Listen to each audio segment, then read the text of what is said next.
So that's recording now. Awesome. So thank you for joining me on this Tuesday night.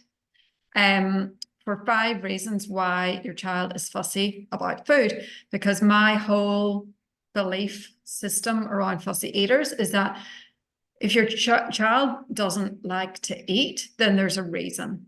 And the reason is not because they're being difficult or because they're being stubborn. The reason is more likely to be something that's going on within their body. And if we can find out what that reason is, then we can address it and things will get better from there. So I could talk all day about fussy eating, and that can be really boring for everybody listening. So I would love it if you guys can chime in with questions. You can just pop them into the chat box and I'll keep an eye on the chat box, because I want this this hour of your time to work for you, not just for me to blather on for 60 minutes. So as I am talking about different things, please jump into the chat box and ask me a question, about how it relates to your child, or, how it relates to something you've been told by a doctor or something else. And that will just keep it a little bit more interesting for everybody. So,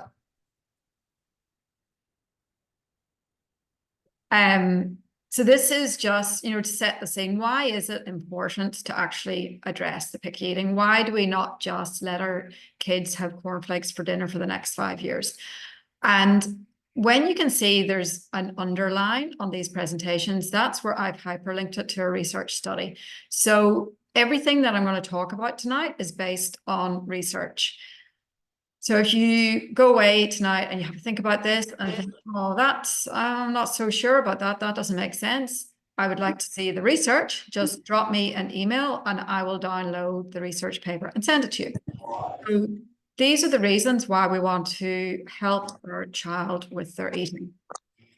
So to reduce developmental problems, if you think about it, the reason we eat is for the nutrients. And if we're not eating a wide range of food and not getting the nutrients, of course, that's going to have effects on children's growth and development. To avoid constipation, which we will be talking a lot more about in a few minutes. To avoid eating disorders later on. So it's really, philosophically or kind of big picture, it's all about helping your child to develop a really nice relationship with food. They can enjoy food and it doesn't become this thing in their life that kind of... Put a little stuff in the dishwasher, please, Rob. You finished? I'm just going to mute somebody. There we go.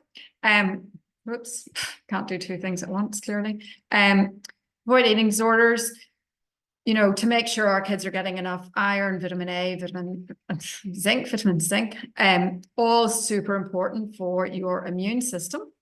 And then to reduce sugar intake, because sugar leads to lots of issues. But the big one that we worry about immediately is dental issues. So getting dental caries is related to a high sugar intake. So if we can help our child eat better and eat less sugar, we will spend less at the dentist.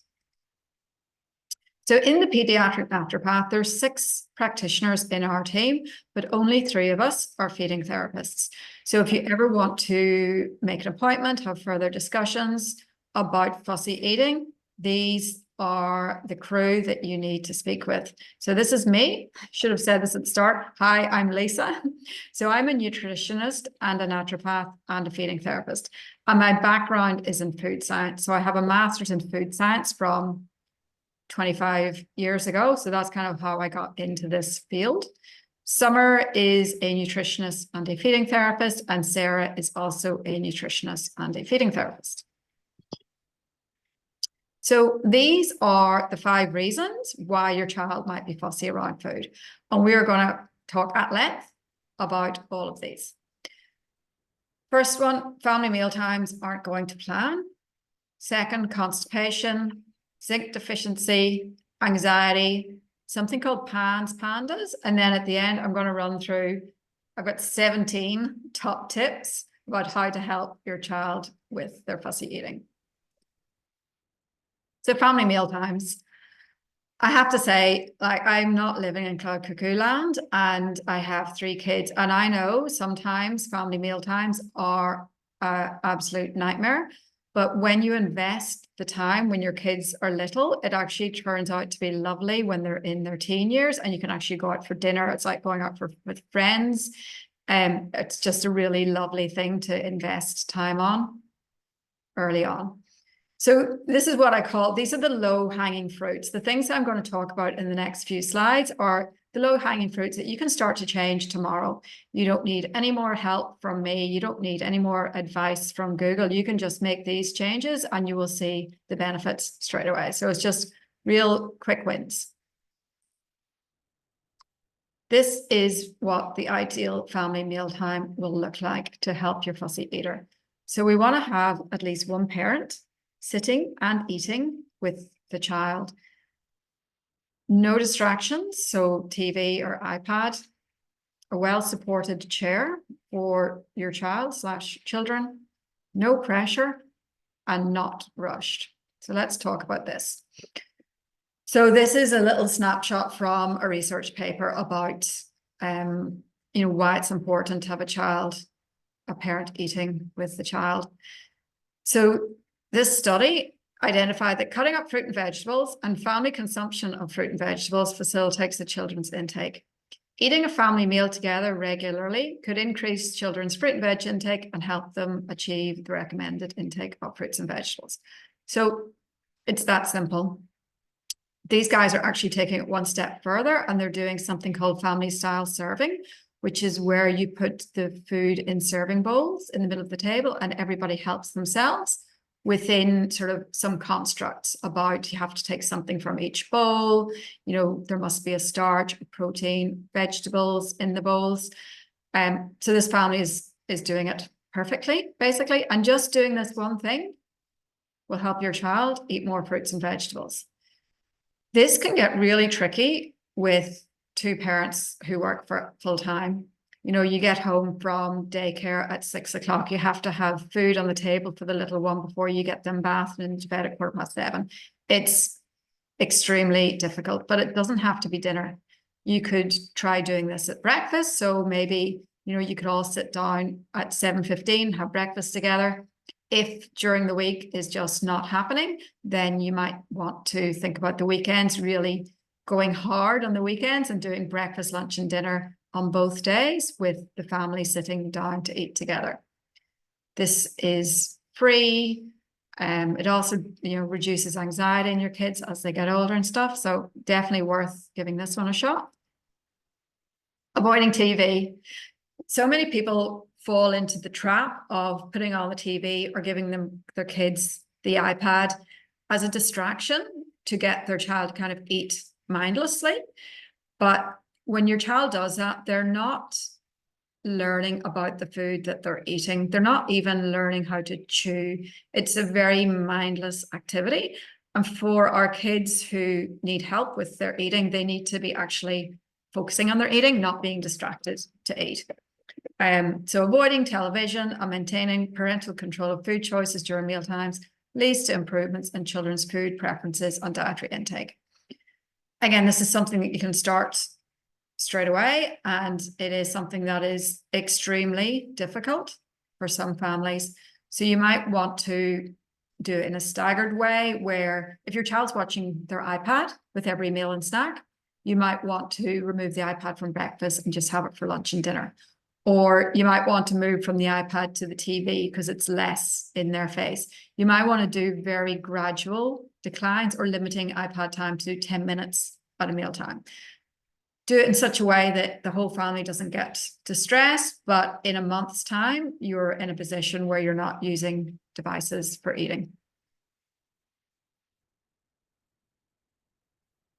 A well-supported chair. Now, this is obviously, a 9-month-old baby. So of course, if you have a 9-month-old, they're going to be in a high chair. But this style of high chair is adjustable. And I have put my kids in one of these when they were like 10. If it's properly adjusted, then they still fit in it when they're 10. And as you can see, this little girl is sitting in a position where her back and her thighs are at 90, her thighs and her shins are at 90, and she's got somewhere to put her feet. So that's perfect, just like this little diagram. When your child is sitting like that, their body doesn't have to think, oh my God, am I going to fall over? Your esophagus goes right down to your stomach. So, it's comfortable for their tummy to eat like this. And it's just the perfect position. And then as this little girl grows, this foot platform would drop and the chair would change position. So if you invest in this when they're little, they will be in it until they're 10. If you have a 4-year-old who hasn't been in a high chair for 2 years, you're probably not going to get them back into this sort of chair, but you might want to, give them a footrest or give them a cushion behind them, something that's going to help them get into this perfect position. So again, not necessarily free, but certainly something very cheap that you can do. Just check my chat. Okay. And then no pressure, which of course, if your child's not eating, what do? You get extremely stressed out and you try and bribe them, reward them, motivate them to eat. And whenever you do that, their appetite will decrease. So, to decrease the likelihood of picking eating, you do family meal times with caregivers present, responsive parenting, and involving the kid. These things on the left-hand side increase the likelihood of picky eating. So being an authoritarian parent, my way or the highway, rewarding for eating. So eat your broccoli and you'll get your ice cream. That really sets up the scene that ice cream is really good and broccoli is really bad. And pressuring. And it might not be you doing the pressuring. Could be your partner, could be the grandparents. So you need to look at the whole kind of broader social construct for the child, and is there pressure happening somewhere? Thoughts on the kids' table and chair for toddlers, somebody has just asked. So if your child has a kids' table and chairs, then chances are you as a parent will not be sitting with them because you won't fit. So when they're at daycare and there's 20 little kids all sitting on the little tables and chairs, that's totally fine because that's a social situation. They're eating with their peers, and those little tables and chairs get them into that perfect 90-90 situation. But then at home, you have to remember the caregiver has to be sitting with them. And unless you are happy to sit in a teeny tiny chair, then that's not going to work. But great question. And don't rush. Again, very simple thing to change tomorrow. So increasing the length of meal times by 10 minutes made the children eat more fruits and vegetables. So nothing else changed. No more pressure, less pressure, different, nothing changed, just 10 minutes longer was enough to increase the number of fruits and vegetables eaten. So, just think about your child. Is meal times being deprioritized because of soccer training and swimming and gymnastics? So are we giving too much time to these after school activities and not enough time to dinner? Definitely is something to think about. So in a nutshell, this whole sort of first topic about family meal times, it's all about responsive feeding. So, these are the guidelines for responsive feeding behavior. So having the right posture, free from distraction, involving the child, doing all these things is going to help your child to eat better. So that's sort of the lifestyle part of it. Yeah, so somebody has asked, the only way to keep son at a table long enough to have a decent meal is to read books.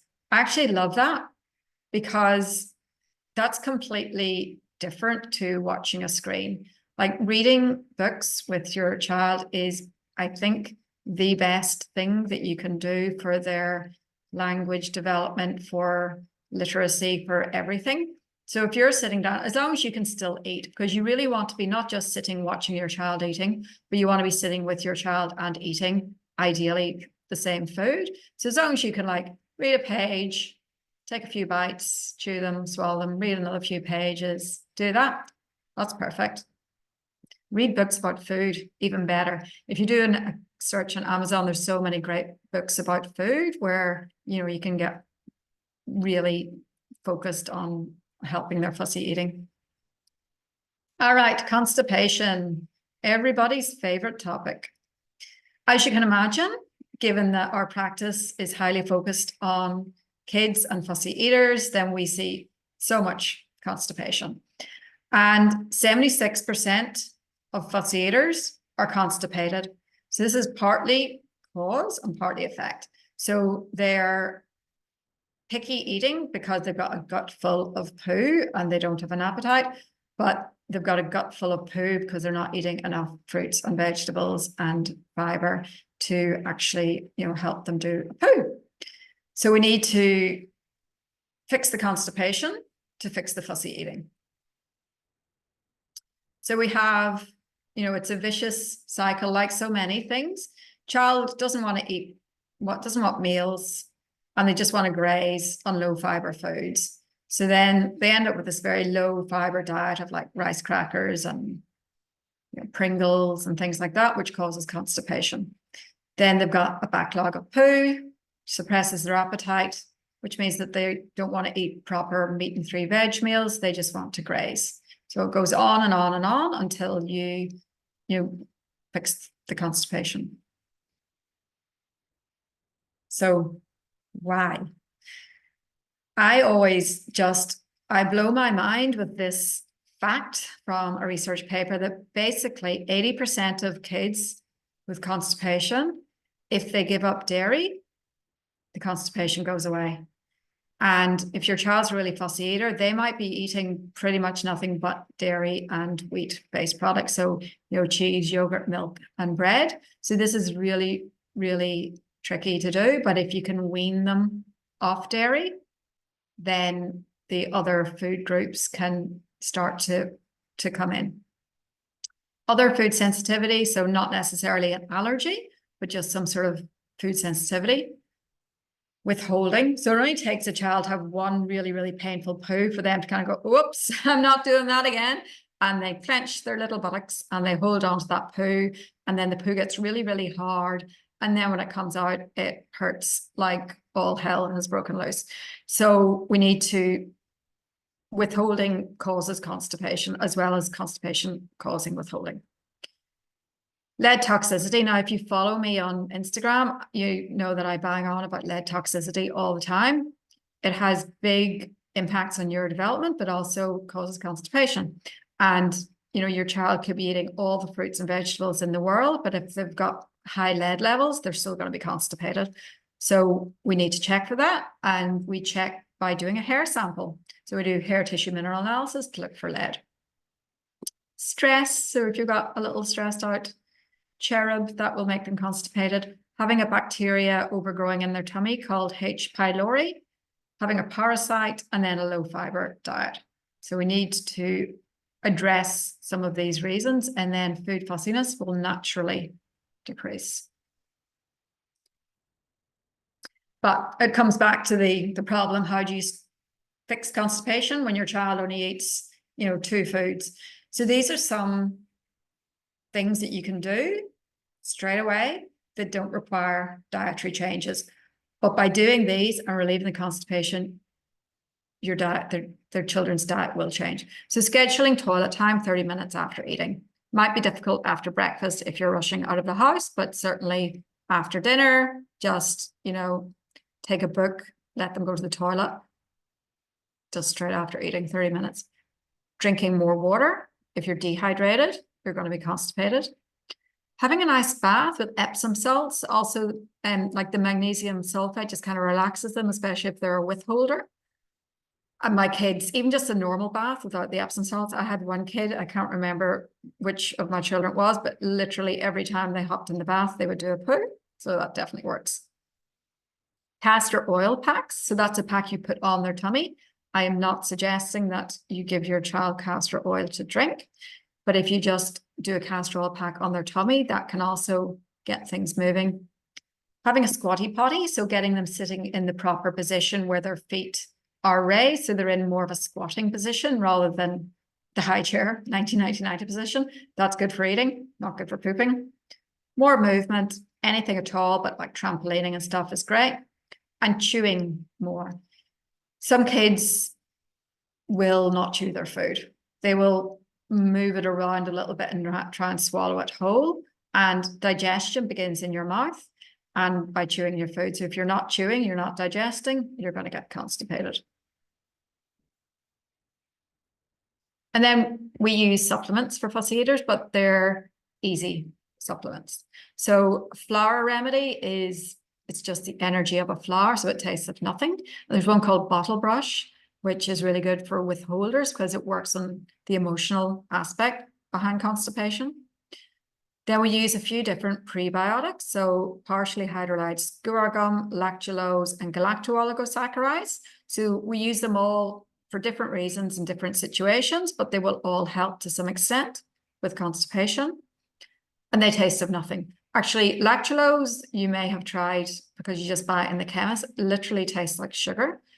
Whenever I'm making muffins and it calls for honey or maple syrup, I just throw in lactulose instead. Then probiotics, again, taste of nothing. You open the capsule, you sprinkle it onto food. And sorry, inulin is a prebiotic as well. And then magnesium can have a laxative effect for some people.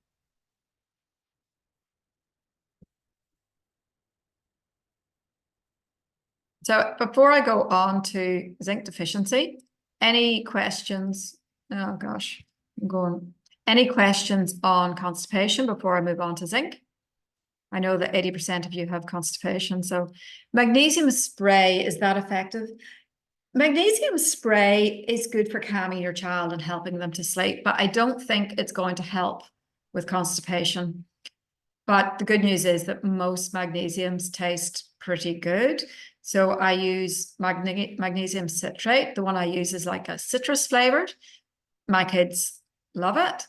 And it can have a laxative effect. And then magnesium oxide tastes more like chalk, like it's got no flavor. And it's very laxating, but it's not good to take a long time because it kind of changes the pH of your colon. But it's a great rescue whenever you know your child hasn't pooed for a few days. Use some magnesium oxide to kind of clear it out. How often should a child poo? Once or twice a day. If your child's going every 2 days, that's probably okay. If they're going every 3 days or more, that's way too long. So you really need to be getting them, daily. Any other signs for lead poisoning? Absolutely. Speech delay, ADHD, bone issues, because lead displaces calcium from your bones. So I've had children with, I would put it as a bone deformity because they had really high lead. But ADHD is the one that's very well documented in the literature that it leads to ADHD and lower IQ. I have a great article on my website all about lead poisoning because I am very passionate about it because it's something that's not routinely checked when children get neurodevelopment diagnosis, and it should be. So your son has mushy poos, like 6 on the stool chart. So sometimes that is too much fruit. So if your child's a really fussy eater, but they're eating like 10 pieces of fruit every day. So I have some kids who are fussy eater because they're not eating any protein or any vegetables, but they're eating 10 pieces of fruit a day, and that will give everybody loose stools. Or if you've got a lactose issue, that will also give loose stools. But it can also be a parasite or like a gut infection. And the only way to find that out is to do a stool test. But if too much fruit is a concern, like if you think they're having too much fruit, start there. Can constipation affect sleep? Yes, because they're uncomfortable. If you hadn't pooed for 4 days, you would feel pretty uncomfortable, and that would definitely affect your sleep. He does have a lot of fruit, yeah. I mean, some kids that I see might have like literally 10 pieces of fruit a day, but then nothing else, like 10 bananas, but nothing else. So fruit is wonderful. It's so good for your gut, but we can only handle so much of it and then we just get diarrhea, essentially. Formula fed baby with constipation using Little Oak formula. So Little Oak formula, it's a good one. It's a goat's milk one, and we do like it. But I would have to say, what age is the baby is the first question. We don't have to go into it now, but do they need a formula if they're over 12 months of age? They don't really. So But yeah, if goat's milk is still causing constipation, then you might need to look at a rice-based formula if they're younger. So zinc deficiency, oysters, great source of zinc, and every fussy eater loves them. Not quite. And again, it's a vicious cycle. So your child avoids meat, so they're not getting any zinc. Now, there is zinc in legumes and pumpkin seeds and all those great foods, but we don't absorb it very well. We really need the animal protein to get the zinc. So if your child can't chew very well and they avoid meat, then their zinc goes down. And when you're zinc deficient, you don't have a great sense of smell, you don't have a great sense of taste, and you don't want to eat meat. So it just continues. And these are some signs of a zinc deficiency. There are many, many more, but these are some that I think you might be interested in. So slow growth or slow to hit puberty, random rashes, diarrhea is also a zinc deficiency, hypogeusia. So that's the reduced ability to taste sweet, sour, bitter, or salty. So if you don't taste properly, it's hard to eat a wide range of food. And then zinc leads to behavioral changes. So apathy, irritability, depression, impaired cognition. This is, of course, in adults as well. Impaired wound healing. So if your child fell off their bike 2 weeks ago and they've still got an open sore, they're low in zinc.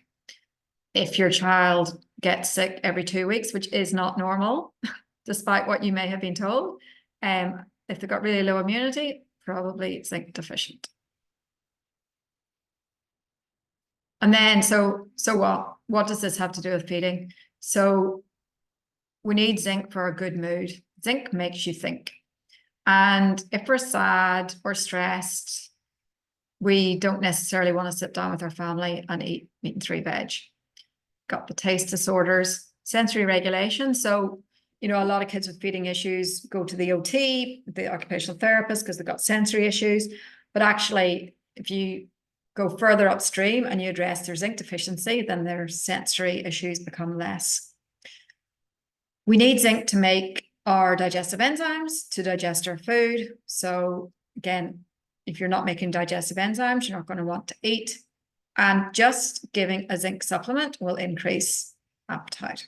So it's one of the first things that I do for every child who comes to me with feeding issues is give them an age-appropriate zinc supplement.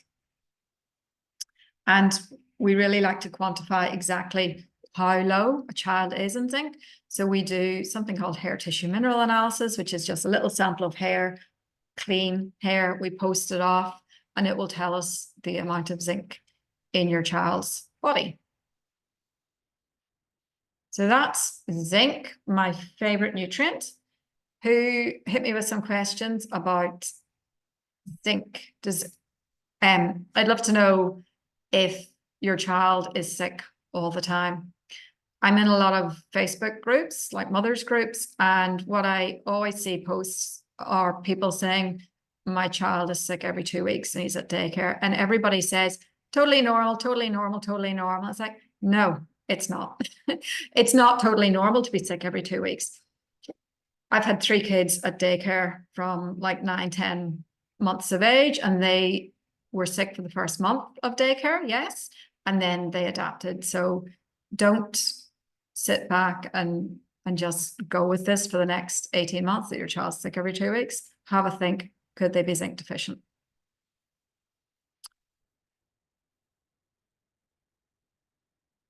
Okay, we'll move on to anxiety. Hang on. The best way to take zinc, pediatrician says normal to get sick 12 times a year. Yes, it's common. It's not normal. It's too much. Best way to take zinc, if your child is extremely fussy or extremely low in zinc and they've got that taste disorder where they're not tasting things properly, zinc tastes disgusting, tastes like metal because it is a metal. So it's really hard to start them on a zinc supplement. If that's the case, I compound a transdermal zinc. So it's a zinc supplement in a cream, which you rub on, And for sure, you're not getting the same doses as if you take it orally, but it's something that you can do with no stress because you just do it on your child even when they're asleep, and their zinc does come up, and people do notice differences like quite quickly when we do that. And then I actually import a few zinc supplements from the US because I find that kids, they're just ones that I've come to the conclusion that kids really like.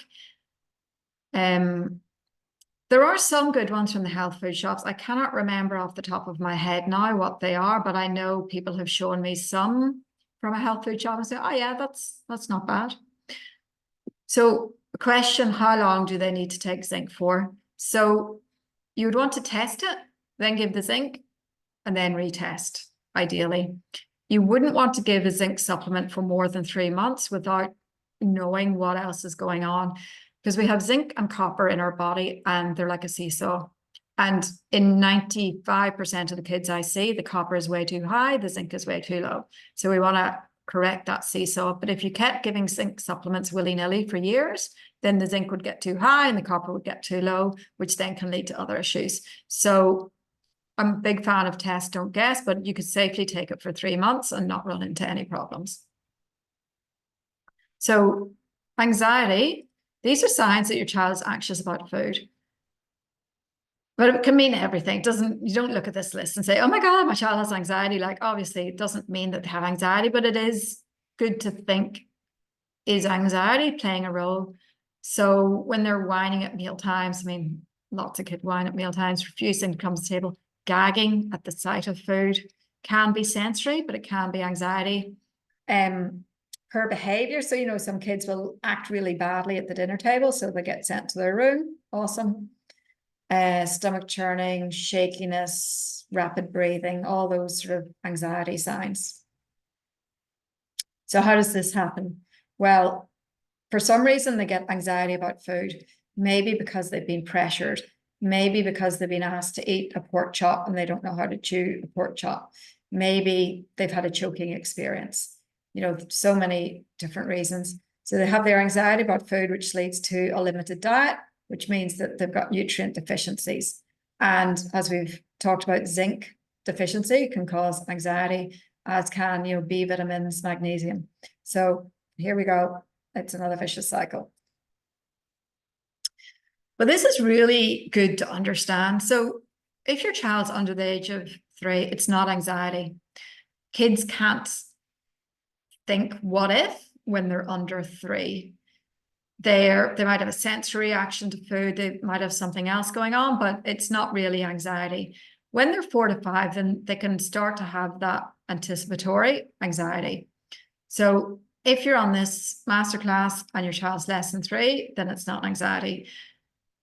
But anxiety could develop later on if, things don't go to plan. And there's really good studies on mental health in adults. And when they go on to the Mediterranean diet for 2 weeks, already their mental health improves. But the whole point of this masterclass is that your child's a fussy eater. So I can't just say, flick them over to the Mediterranean diet and they won't have anxiety anymore. But these are things that you can quite easily do. So you can spend more time in nature, can make sure they're getting good quality and quantity of sleep. Active play, so, not iPad, not computer games, not TV, but, doing silly stuff like this guy's doing. Having downtime, so again, not overscheduling your child where they have a different after school activity every day. Having boundaries. Yes, food. I find sauerkraut to be one of those amazing foods for anxiety. And if your child's a sensory seeker and they like big flavors, so don't think that all fussy eaters want bland. Some fussy eaters want big, punchy flavors. Kimchi, if they're one of those food kids, get them kimchi or sauerkraut, and that is so, so good for balancing kids' mood. Nutrients, so magnesium, B vitamins, zinc. Probiotics, I use some specific blends of probiotics that work on the gut-brain connection. Easy to take, you just open the capsule, sprinkle it onto food. Prebiotics, like I talked about, for constipation. specifically the one called galacto-oligosaccharides, really, really good for anxiety. And then herbs, which can be tricky to take, and flower remedies, which are easy to take.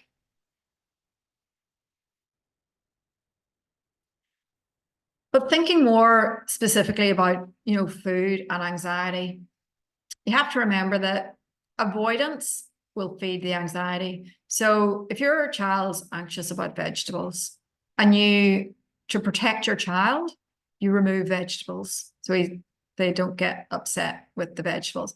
What you are saying is that you're absolutely right, Johnny. Vegetables are very dangerous and you should be worried about them. And so I'm going to protect you and keep you safe. And I'm going to remove those vegetables so you never have to look at one again. So that just feeds the anxiety. So rather than do that, you want to, very sensitively and very gradually help your child get exposed to the foods. So creating positive behaviors around food. So happy family meal times, not stressful, shouting family meal times. Helping if your child gets anxiety about green vegetables, just having the vegetables near their plate or on their plate. Doing sensory experiences. So when we talked about, the book, reading a book about broccoli is actually helping to desensitize your child to broccoli. And heaps of research on this. It's crazy the things that people research. But then also, growing broccoli in your garden, touching broccoli in the supermarket when he knows that he doesn't have to eat it, going to farmers markets, like coloring in pictures of broccoli, all of those low stress experiences are helpful. And then ultimately, you want them to learn to swallow new food. So you might put like a speck of broccoli on a spoon with their favorite mashed potatoes. And, again, without any pressure or without any force, encourage your child to try that little bit and to swallow that bit of food that they're anxious about. So anxiety, do any of you know, does your child have anxiety? Are you suspicious that they have anxiety? Do they act anxious about other things and maybe that's transferring over to food? What do you think?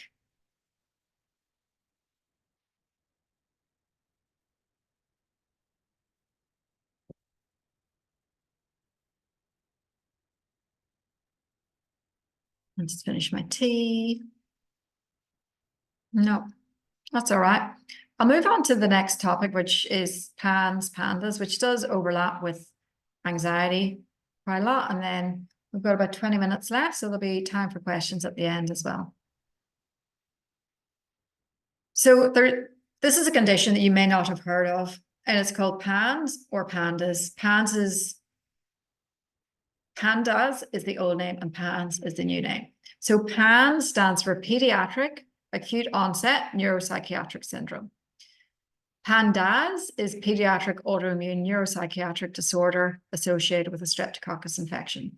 So it was named PANDAS originally because it was thought that the only reason children could get this problem was when they got a strep infection. But we now know that there are many, many things that can cause PANS, not just strep. So it can be infectious. So it could be COVID, could be the flu, could be glandular fever, could be anything like that. It could be mold from your house, in which case it's not as acute onset, it's more gradual onset. Can even be a concussion can cause these issues because it's all about the neuroinflammation. And what does this have to do with fussy eating? Well, 20% of these kids will have an eating disorder or feeding disorder, which is potentially life-threatening. So these are the kids that go on food strike. So they just stop eating periodically. It's a periodic thing where kids get better, kids get worse, but they can stop eating completely and may have to get tube fed. 50% of kids with PANS will have some food restriction, and there's a big OCD picture, but feeding issues are considered a core symptom of PANS and can be a massive impact on their life. How do you test for mold? So I usually don't do a test. I have done, there's a urine test that you can do, which specifies exactly what mold your child has, if any. But I really talk to parents about if they got water damage in their house. So if I say somebody have mold, most people say no. I'll say, well, did you have a leak? And people will often say, oh yeah, like in Johnny's bedroom, there was a crack in a tile and we had a leak for a while. It's like, well, go back into Johnny's bedroom. Does it smell musty? What's under the carpet? What's behind the wardrobe? Are the shoes moldy?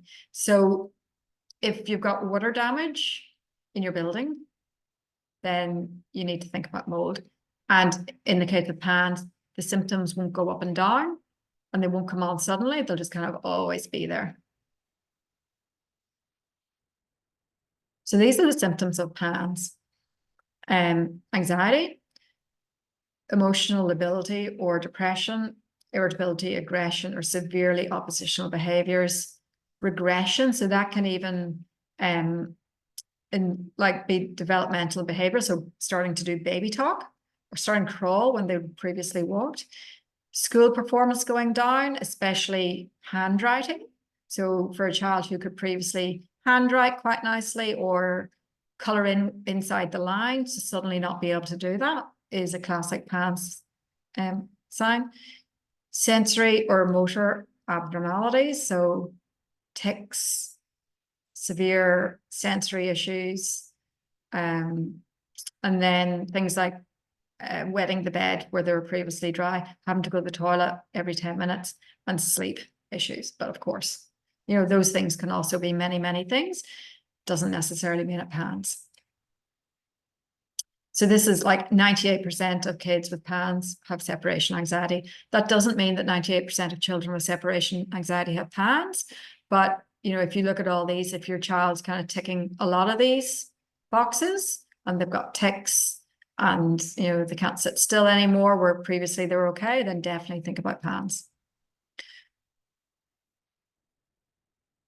Is PANS common in kids under 3? I think 2 is the general lowest age. However, we did in clinic have a kid last week who I think was like 18 months and was ticking all the PANS boxes. So I think you could definitely consider it. This is my very catchy 17 top tips. So, you've addressed the constipation, or your child's not constipated, they're not anxious, you're having family meal times, they don't have PANS, they're not zinc deficient, then these are other things that you can also just try straight away. So I need to move that. Serving age appropriate portions. So is your expectations actually in line with what your kids should be eating? And this is hard because kids' food requirements doesn't just linearly increase from 6 months. Like a 9-month-old baby might eat a lot more than a 2-year-old toddler. Depends on their growth, their activity, like so many different things. So every child is different, but also every child is like each child is different at different ages and stages. So you might think that your child's not eating enough, but if they're eating a well-balanced diet and they're happy and they've got no other issues, maybe that's enough for them. Getting your child involved at every step, meal planning, preparation. A 3-year-old won't be able to use a big knife to cut a carrot, but they can tear up the lettuce or they can cut a mushroom with a child-safe knife. You're modeling the behavior that you want. So if you're eating Pringles for your afternoon tea, then of course your child's going to want to eat Pringles as well. If you're eating a peach for afternoon tea, then they're more likely to want a peach too. Sitting with your children, eating what they eat, family meals. I don't even have 17 tips because I've repeated them a few times. Avoid the power struggle. So I'm not saying don't care. I'm saying care very much, but don't make it be a power struggle. Do all the other peripheral things that are going to facilitate healthy eating. Don't label children. So don't say, oh, like Mary will eat this, but Johnny won't because he's a fussy eater, because they will own that. Same as say Johnny's bad at maths, then they will own that.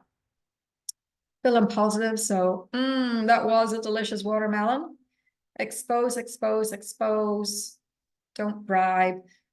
Don't let children graze or over snack. So kids do need, breakfast, lunch, dinner, morning tea, afternoon tea, but don't let them have breakfast, second breakfast, recess, little lunch, afternoon tea.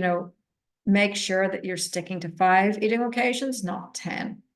Be a positive role model and give it time. So, as I said, like, there is heaps of things there that you can do tomorrow that are going to help your child. But you are also more than welcome to have a consultation with either myself, Summer, or Sarah to discuss your child's eating problems. And if your child is at the more extreme end of fussy eater, we have a 12-week program, which is usually NDIS funded, as long as your child has NDIS funding and they have the relevant goals. If you don't have NDIS funding, then that is the cost. But it's 12 weeks of appointments and feeding therapy via telehealth with one of the team here. But we also do a stool test. So we actually look, do they have parasites? Do they have H. pylori? Like, what is contributing to their gut issues? And we do a hair tissue mineral analysis to see, do they have zinc deficiency? Do they have lead toxicity? So by putting together all those pieces of the puzzle and getting to the root cause, we get better results than, people will often say, well, we've done feeding therapy for years and nothing happened. It's like, yes, but did you look at what's going on with their gut? I had a little chap last week who doesn't eat at all, basically, like little variety, little quantity. And he has massive inflammation in his gut and a good whack of arsenic to go with it in his hair. So he feels like crap. And he doesn't know that he shouldn't be feeling like that because he's only 3.5. So if we can help his gut to settle down, his appetite will increase. We won't need to bribe him. We won't need to pressure him because he'll want to eat on his own. So, any more questions? Thank you for all the questions so far. It's really great to have that little chat as we go along. Whilst I wait for that, these are my contact details. So admin@thepediatricnaturopath.com.au, and this is my website, thepediatricnaturopath.com.au. And obviously I'm on Instagram, on Facebook as well. And I have a lot of free information about gut stuff, lead toxicity, fussy eating, family eating, all on my website. So please, have a read. So I'm based in Bulli, which is near Wollongong, and I see people face to face. But the rest of the feeding team are not anywhere near me, and they don't see anybody face to face. So they all do it via telehealth. The vast majority of the time, we just work with the parents on telehealth, and then they do activities and, basically homework with the kids between appointments. I do see some older children via telehealth. So, 12, 14-year-olds, if they're kind of up for it, basically, I can work with them directly in telehealth, but that's really not for every child. It's, the child has to be really able to focus and engage with me on the screen, which is super hard. So usually it's via telehealth and usually with the parents. We do like to see the child eating, but we might just ask you to send in a 2-minute video of your child eating. If we can see that they're eating and the food is all spilling out of their mouth, and we know they're not like chewing well, they've got issues. So yeah. Any other questions?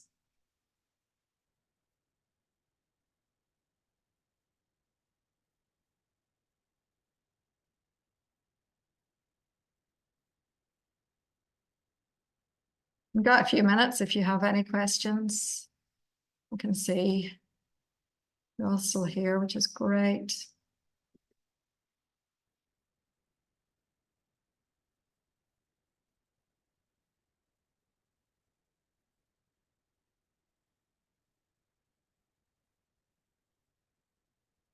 I also have a membership portal, which I give you 12 months access to whenever you sign up to either the 12-week program or just a consultation about your fussy eater. So that's got recipes, meal plans, lots of, coaching videos to watch, all that sort of stuff.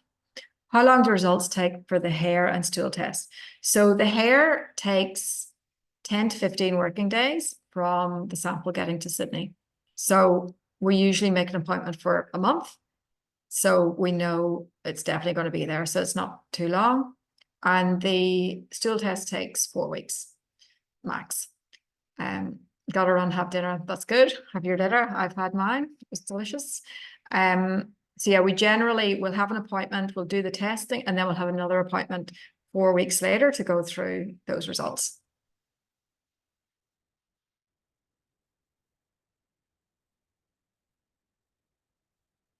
We'll definitely look into zinc. They eat plenty of fruit and veggies, but aren't huge fans of meat. Yeah, it's really interesting. They've looked at countries, in the Middle East where people are predominantly vegetarian. So they're eating an awesome diet with chickpeas and nuts and seeds, but they're zinc deficient because although there is zinc in those foods, the phytates in those foods stop you absorbing the zinc. So it's kind of lost. So children need animal protein to get their zinc, as well as all the chickpeas, nuts, and seeds. Like those are all wonderful foods. They're just not going to give them their zinc. Well, if nobody else has any questions, I will bid you farewell and say thank you very much for joining me and engaging with me. And I might see some of you online soon. Otherwise, yeah, thank you.